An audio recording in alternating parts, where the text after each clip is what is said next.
So this is going to be a quick tutorial on how to share your Google Docs.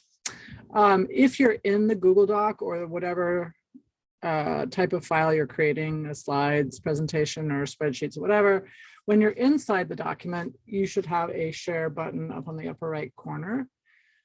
So you click on that share button, and you have two different ways to share. One is by actually individually inviting people to the document, and this will actually plunk it into their Google Drives.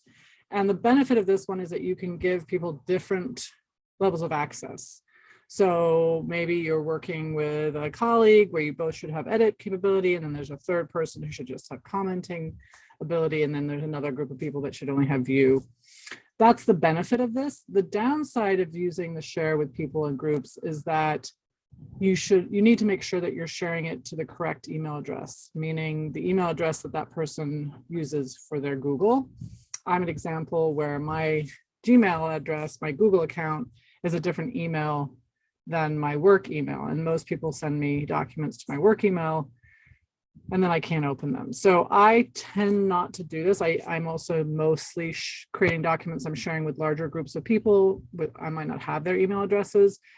Sometimes I would share it with my colleague who I'm co-presenting with, and I would put her or his email address in here. But so do that at your own risk. Again, pros and cons for sure.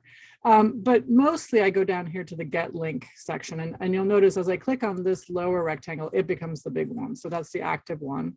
And when you come here, you might see that it says restricted.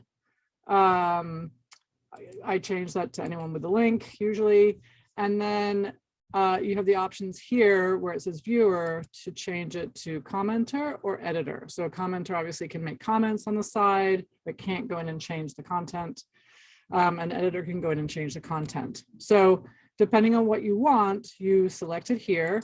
This link does not change, and that's very confusing because it has the word edit in it, usually towards the end, and you might think that that means that the link is always giving people edit access, but it really isn't.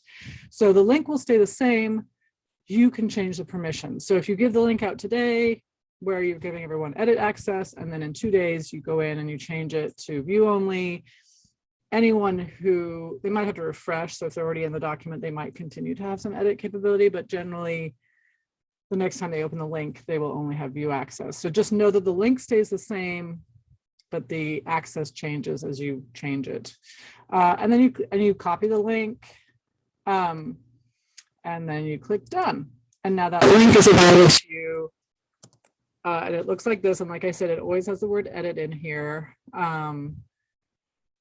But that doesn't mean that it's giving people edit capability. So that's your link.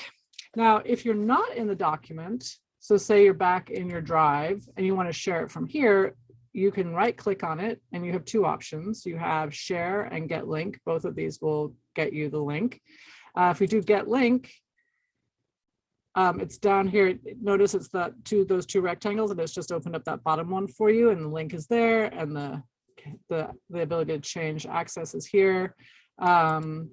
If you click on the share, it's the top box is the one that's active. So it gives you basically the same access. It's just predisposed to one version or the other. So we have share with people groups, we have get the link. So either of those will work. So you don't have to open the document, you can just do it from the folder. The key is though to always change, to be aware of what level of access you've given people. If you look in the, right, so again, here are some other permissions to know about. And if we're in the get link one, okay, so public links, it doesn't matter. Okay, so that's all you can do. So you click done, and then you share that link. So there you have it.